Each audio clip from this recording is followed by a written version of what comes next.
Tales from the ranch. The beautiful lonely widow begged the mysterious stranger, "Just save me." The sun was sliding down behind the serrated line of distant mesas when the wind began to rise. It came in slow gusts that rattled the brittle grass and set the old windmill creaking above the Whitmore ranch. The place had once been the pride of the county, 2,000 acres of fertile grazing land, cattle that fetched the highest prices at market, and a big house painted a clean, bright white. Now, after 3 years of drought and 1 year of widowhood, the paint had flaked to a chalky gray and the pastures lay cracked like old pottery.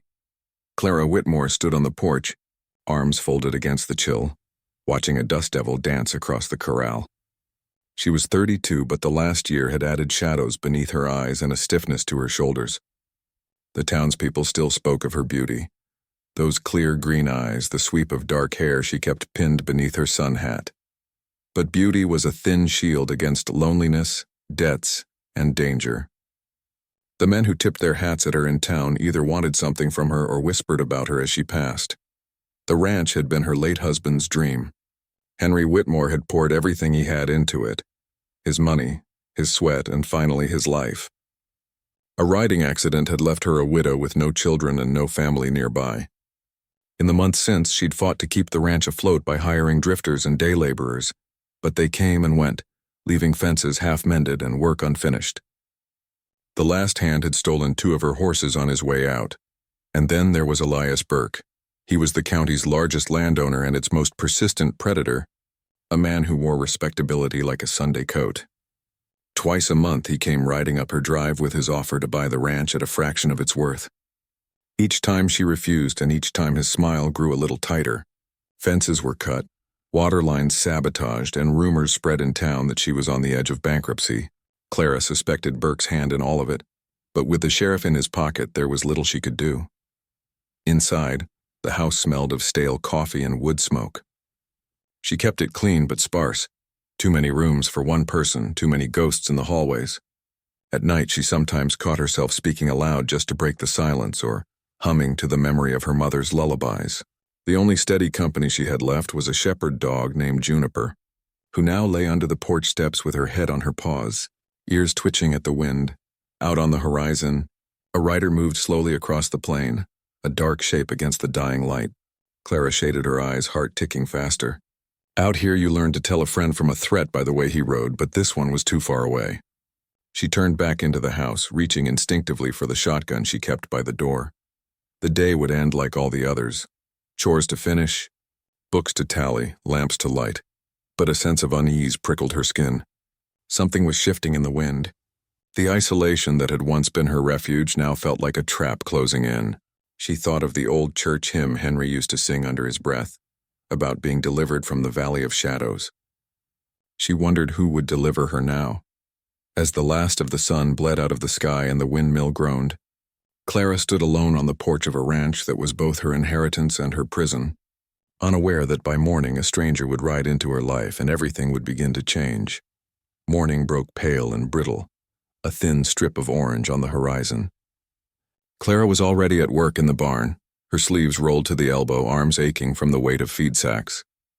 The animals were restless. They could smell the dry wind and sense the hard times as clearly as she did. The ranch that had once employed a dozen hands was now run by one woman and a dog. Every nail she hammered, every bucket she hauled, felt like proof that she hadn't given up, but also like another reminder of how alone she truly was. When she rode into town once a week for supplies, she carried herself with quiet dignity. The men at the feed store would tip their hats, some out of courtesy, some out of hunger that had nothing to do with food. Women glanced at her with a mixture of pity and suspicion. The talk was always the same. Clara Whitmore, the beautiful widow out on the old Whitmore place, stubborn as a mule, too proud to sell. They didn't know the sleepless nights she spent at her kitchen table with ledgers spread out like battlefield maps, trying to stretch dwindling funds into another month of survival. She'd thought about selling. Lord knew it would have been easier. She could take what little money remained, move to one of the new towns sprouting up along the railroad, maybe start over. But the land had been Henry's dream, and some part of it had become hers too. It was all she had left of him, and of the promise they'd once shared. Selling would feel like erasing him and erasing herself. The pressure from Elias Burke never stopped. 2 days earlier, he had sent another of his polite letters, written in a lawyer's careful hand but carrying his unmistakable voice. The offer was generous on paper but came with a veiled threat. Take it now or watch the ranch crumble. Clara had seen enough of Burke's methods to know it wasn't idle talk.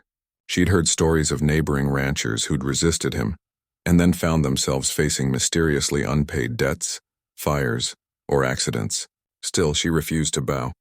Pride, grief, and sheer survival instinct made a hard knot in her chest. Late that afternoon, Clara sat at her kitchen table, staring at a bill from the bank. The numbers swam on the page, blurring into one another. Juniper whined softly at her feet, sensing her mood. The house was silent except for the tick of the clock and the wind scraping at the shutters. She thought of the future and felt only a vast empty plain stretching out in front of her. Even the sun streaming through the window seemed pale, as though the light itself had grown tired. Outside, a rider passed along the far edge of her property. She watched from the window, a tiny flicker of curiosity cutting through her exhaustion. Another drifter probably, or a cowhand between jobs. She'd seen plenty come and go. She told herself she didn't care.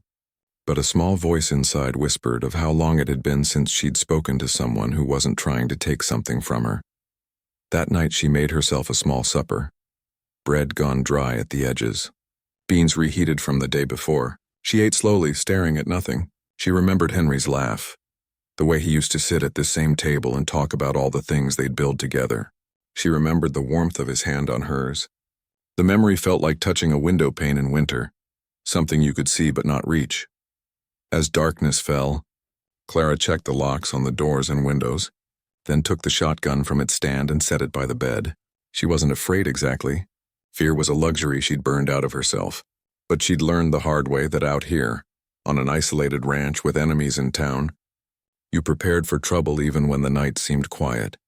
She lay awake listening to the coyotes cry, her mind tracing the edges of her situation like fingers on a scar. She didn't know that the stranger she'd glimpsed on the horizon that morning was already making his way toward her ranch. She didn't know that her life, balanced on the edge of collapse, was about to tilt toward something new, something dangerous, and perhaps finally, a chance at salvation.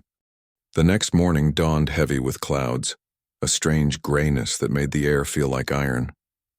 Clara was in the yard repairing a section of broken fence when she heard the faint clop of hooves on the hardpan road. She straightened, hammer still in her hand, Juniper bristling at her side. Through the rising dust she saw him. One man on a dark bay horse moving at an unhurried pace down the long track that led to her porch.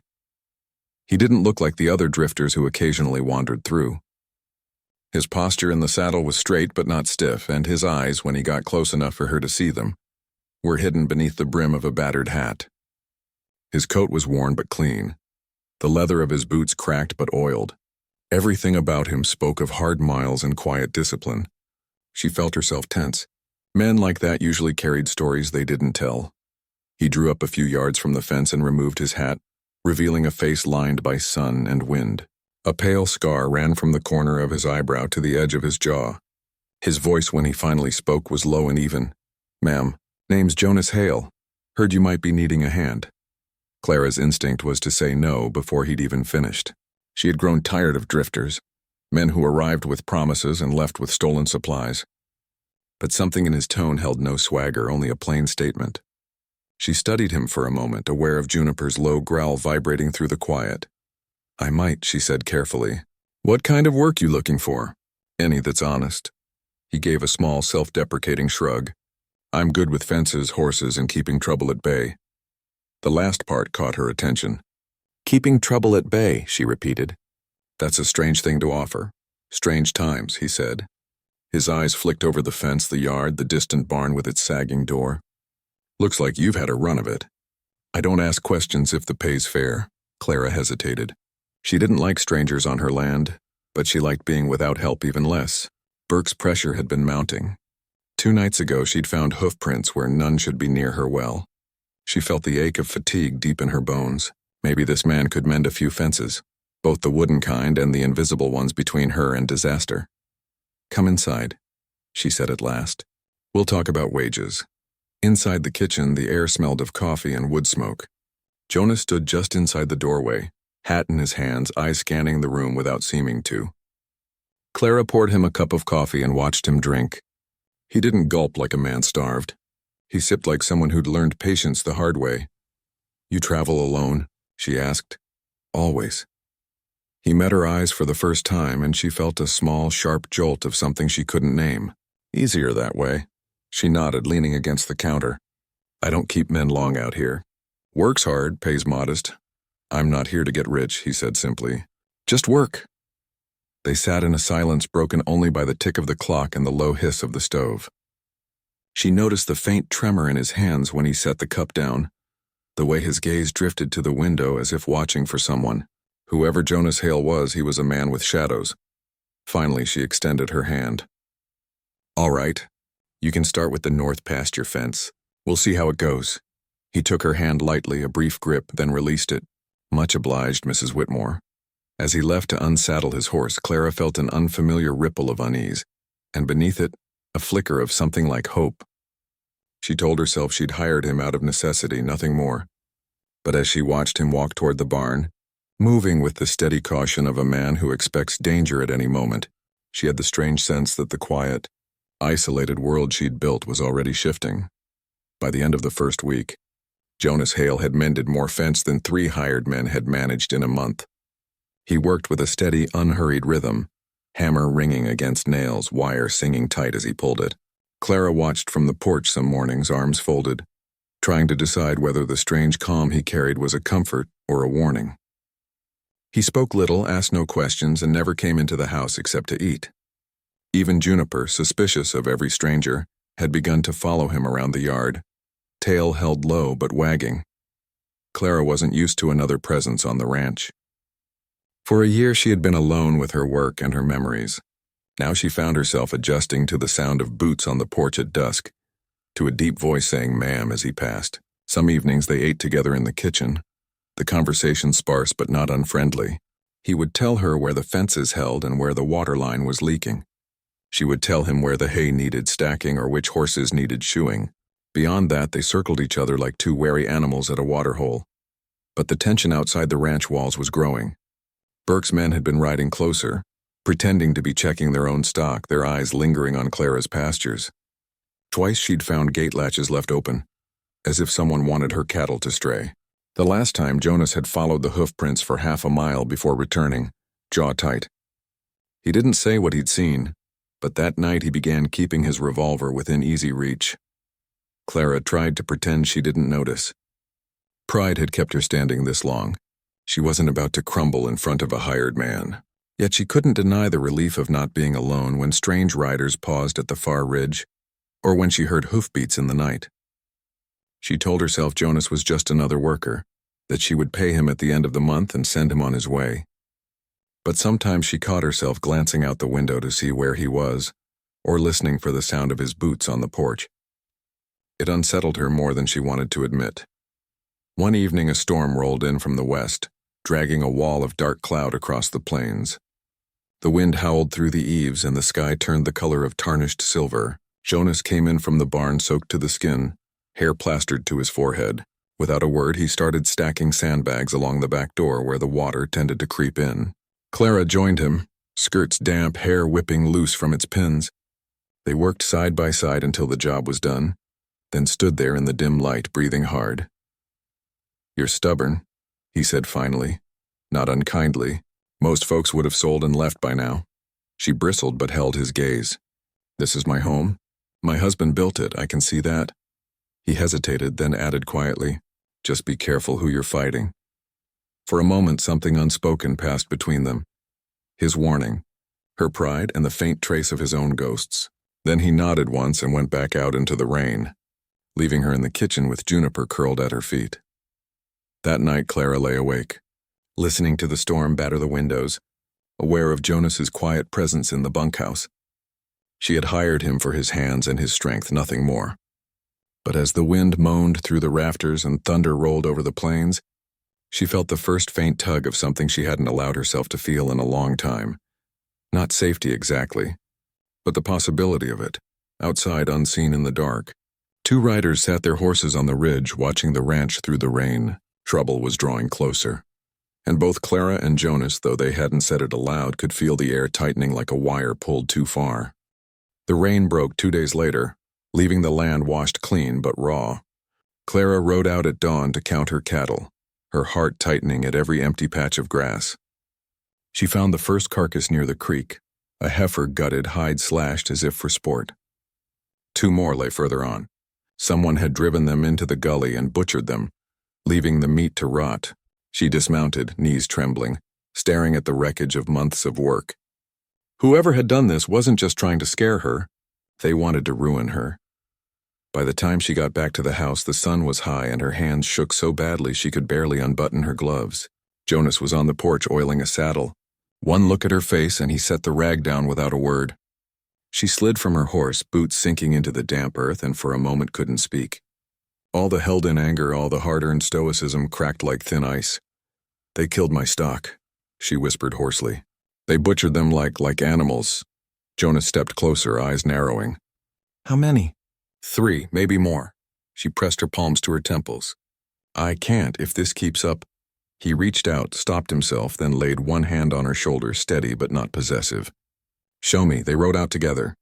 He studied the ground, following the prints, noting how the horses had come in at night, how they'd herded the cattle, how they'd left in a hurry. His mouth was a hard line. Clara rode beside him, her breath shallow. She had faced droughts, debts, and the grinding loneliness of widowhood, but this felt different. This felt like war. At the creek, she slid from her horse and crouched beside the carcass. Flies buzzed in the damp air. Her throat tightened until she thought she might choke. She turned to Jonas, the words spilling out before she could stop them. "Please," she said, voice breaking. "Just save me." The plea hung between them like a bell's last echo. For a heartbeat, she hated herself for saying it, for sounding weak. But the truth was she had reached the end of her rope. She had no family, no allies, no one else to turn to. Jonas stared at her, something shifting in his eyes. He had been content to be a hired hand, a shadow on the edge of her troubles, but her words pierced whatever armor he'd built around himself. He drew a slow breath and nodded once. "I will," he said quietly. "But you need to know what that means. Once I step in, there's no going back." Clara wiped her eyes with the back of her glove, searching his face. "What are you saying?" "I've been on the other side of men like Burke," he said. "I know how far they'll go, and I know how to stop them, but it isn't clean. It isn't safe." For the first time since she'd met him, she saw something fierce flicker behind his calm, an old lawman's steel, or a fugitive's resolve. She realized then that Jonas Hale wasn't just a drifter with a good work ethic. He was a man carrying a past sharp enough to cut. "I don't care," she whispered. "I can't fight this alone." He held her gaze for a long moment, then looked away at the horizon where thunderclouds were still stacked like mountains. "All right," he said. "We start tonight." They rode back in silence, but the air between them had changed. Clara felt both terrified and oddly lighter, as if she had handed over a weight too heavy to carry. Jonas moved with a new purpose, eyes scanning the ridges, jaw set. The fight she had tried to hold off had begun, and the stranger she'd hired to mend her fences had just crossed the line into something far more dangerous. The evening after Clara's plea, a low coppery light fell across the plains. Jonas spent the hours before dusk moving with a purposeful quiet, checking rifles, testing locks, riding the perimeter of the property. He moved like a man who'd done this before, every motion practiced and efficient. Clara watched from the porch, arms wrapped around herself. She had the unsettling sense that her ranch had become a different kind of place overnight, not just a home, but a fortress. When Jonas came inside, he found her at the kitchen table, a ledger open but unread. He set a small pouch on the wood. Bullets clinked against each other. "You'll want to keep the shotgun loaded," he said. "And don't light the lamps until after dark." She stared at him, heart thudding. "You talk like you're expecting a siege." "I am," he replied simply. For a moment neither spoke. Then she said, "You know Burke, don't you?" Jonas's hand stilled on the pouch. He looked at her, eyes shadowed. "I know the kind of man he is." "That's not an answer." He exhaled slowly as if deciding something. 3 years ago I wore a badge down in Elkhorn County. Marshal's office. I'd been building a case on a ring of rustlers, land grabbers, and dirty deputies. Burke was their banker, their fixer. He kept his hands clean and his money moving. When I got close, somebody framed me for murder. They left a body in my yard, a deputy I'd worked with. I had a choice, hang for it or disappear. Clara felt her mouth go dry. You've been running ever since. Running and watching, he said. I tracked their trail north. Every time a ranch failed mysteriously, every time a fire or a drought cleared land cheap, Burke's men were nearby. I figured someday I'd find a way to finish what I started. I just didn't expect it to land me here. Clara closed the ledger, pushing it aside. All this time you've been on my land, this was about him? It was about work, Jonas said. But when I saw what was happening to you, it wasn't just work anymore. She stood, the room suddenly too small. You should have told me. I couldn't, he said quietly. A woman alone out here, already under pressure. You didn't need my ghost piled on top of yours. For a long moment she looked at him, torn between anger and something like understanding. She saw now why his eyes always searched the horizon, why he slept light and moved like a man expecting a bullet. His past wasn't just a story. It was a shadow stretching across her own life. What happens now? She asked. He picked up the pouch of ammunition. Now we stop waiting. We find proof of what he's doing. We show it to the right people. New marshal, circuit judge, whoever we can get. But before we can do that, we've got to make sure you're still standing. Clara drew a breath, her fear hardening into something sharper.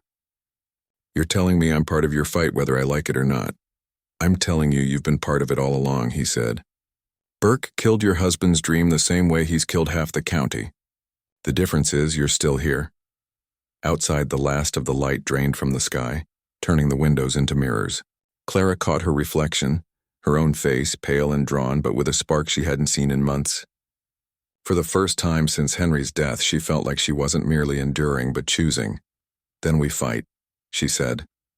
Jonas nodded once, eyes steady. We fight. They sat across from each other as the wind rattled the shutters.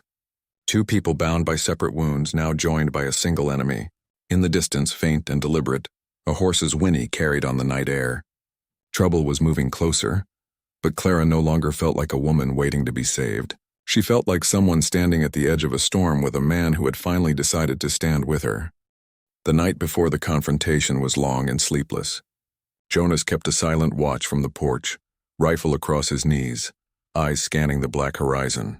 Inside the house, Clara tried to rest but couldn't.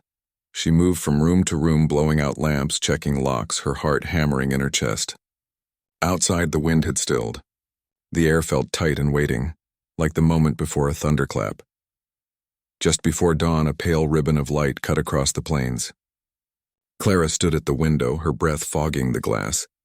Juniper lifted her head and gave a low growl. Jonas was already on his feet. They're coming, he said quietly. She saw them then, 5 riders cresting the ridge, dark shapes against the rising sun. They moved in a line, deliberate and unhurried, like wolves approaching a penned flock. Even from a distance she recognized Burke at their center, his broad hat and upright posture unmistakable. He hadn't bothered to hide behind hired guns this time. He was coming to claim what he thought was his. Jonas handed Clara the loaded shotgun. Stay by the corner of the house. If anyone comes through that gate, you don't wait to ask questions. What about you? She asked, gripping the stock hard enough to make her knuckles white. I'll draw them off, he said. Keep them busy. You stay low. But she surprised him by stepping closer, chin lifted. No, this is my land. I'm not hiding inside while you fight for me. Their eyes met. Something passed between them. Respect, resignation, and a shared resolve. Jonas gave a short nod. Then stay behind me. And keep your head down. The riders reached the yard and fanned out. Dust rose around their horses' hooves. Burke swung down from his saddle with a predator's smile. Mrs. Whitmore, he called, his voice oily and amused. I'm here to make one last offer before this gets unpleasant. Clara stepped forward, shotgun steady. You've already made things unpleasant, Mr. Burke. Burke's smile thinned. I tried to do this the easy way. Sell me the land and walk away. But you had to be stubborn. You had to bring in help. His eyes flicked to Jonas. And you? I wondered when you'd crawl out of whatever hole you'd been hiding in. Jonas moved a half-step closer, voice flat. It's over, Burke. I've got witnesses and affidavits headed to the marshal's office right now. You lay a hand on her or this ranch and you'll hang for it. Burke laughed, a harsh bark. You think paper's going to stop me? I own this county. Not today, Jonas said. For a heartbeat, everything went still. Then one of Burke's men shifted in the saddle, hand sliding toward his holster. Jonas's rifle came up in a single fluid motion. "Don't," he warned. The standoff held, the only sound the creak of leather and the dry hiss of the wind. Clara's pulse thundered in her ears. She could see the tension in Jonas's shoulders, the tremor in the rider's hand. One wrong move and the yard would explode. It was Burke who broke first. His face darkened. "This isn't over," he snarled. "You can't protect her forever." "No," Jonas said.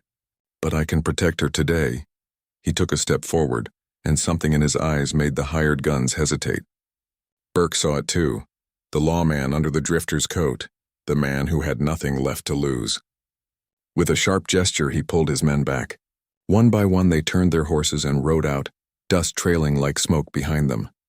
Burke mounted last, giving Clara a look full of venom and calculation. "Enjoy your victory," he said. "It'll be your last." Then he was gone. The yard was suddenly quiet. Clara realized she was shaking, the shotgun heavy in her arms. Jonas lowered his rifle slowly. The sun crested the horizon, bathing the ranch in a hard, clear light. For the first time in months, she felt a surge of something that wasn't fear, defiance, and maybe even hope. Jonas looked at her, a flicker of a smile at the corner of his mouth. "You did fine," he said. "It's not over yet, but you did fine." She met his eyes, heart still pounding. "We both did." Together they stood in the dawn light side by side, the ranch behind them and the threat not yet gone but weakened. The showdown had been only the beginning, but it had shifted the balance. Burke had seen that she would not break, and that she was no longer alone. 2 weeks after the standoff, the wind across the plains carried the scent of spring grass instead of dust. The fence line stood straight, water ran clear from the well again, and the few remaining cattle grazed quietly in the early light. The ranch still bore scars, burnt patches on the barn door where someone had tried to set a fire, a window shattered by a warning shot, but for the first time in a long time, it felt alive rather than besieged. Burke had retreated to town, but not unscathed. Jonas's packet of evidence, affidavits from ruined ranchers, copies of forged deeds, names of deputies on his payroll, had reached a circuit judge in Silver City. A new marshal was already in the county, asking questions Burke couldn't dodge. The man who had once controlled everything now had to watch his back. Clara knew the fight wasn't finished, but the tide had turned. She and Jonas spent their days repairing what could be saved. She rode fence with him, mended tack, and learned to handle a rifle without trembling. In the evenings, they ate simple meals in the kitchen or on the porch steps, the sky above them blooming into deep velvet scattered with stars. The silences between them had changed. No longer wary, they were companionable, even warm. Sometimes Jonas would tell her bits of his life on the trail, places he'd seen, people he'd helped. Never quite reaching the heart of his own pain, but circling it like a campfire. Clara would listen, hands folded in her lap, surprised at how easy it had become to simply sit beside someone again. One morning she found him saddling his horse with a pack rolled tight behind the cantle. Her heart gave a sudden traitorous lurch. "You're leaving," she said softly. He looked up, eyes steady. "The marshal wants me to testify in Silver City. If I stay here, Burke can claim I'm hiding. If I go, it's over for him. For good." Clara stepped closer. "And after?" Jonas hesitated, the question hanging between them. "I never planned that far," he admitted. "I thought I'd just keep moving." She reached out, resting a hand lightly on his arm. "Maybe you don't have to." For a moment he said nothing. Then he placed his hand over hers, rough, warm, calloused. "Maybe," he said. He rode out that afternoon, a lone figure against the wide horizon, but his departure felt different from all the other departures Clara had endured. This time there was a thread between them, stretched but not broken. Weeks later, with Burke in custody and the worst of the threat behind her, Clara stood on her porch at dusk, looking out over the land. The sky was lit with the deep gold of summer. Juniper dozed at her feet. The ranch was still hard work, still precarious, but it was hers. She wasn't just surviving. She was rebuilding. A speck appeared on the far ridge, a rider heading slowly toward the house. She shaded her eyes, heart quickening. The silhouette was familiar, the set of the shoulders, the easy seat in the saddle. Jonas Hale was coming back. Clara felt a small, steady smile spread across her face. She didn't know what the future held, whether Jonas would stay, whether she even wanted to open herself to that kind of hope again. But she knew she wasn't the same woman who had stood here months ago, clutching a shotgun and waiting to be overrun. She had stood her ground. She had fought for her life, her land, and her dignity. As the rider drew closer and the first stars blinked into the evening sky, Clara Whitmore straightened her shoulders and stepped down from the porch to meet him. The wind off the plains lifted her hair, cool and clean. Somewhere inside, a door that had been locked for a long time swung quietly open. A new chapter was beginning on the Whitmore ranch, not a rescue, but a partnership and the faint but unmistakable sound of hope returning.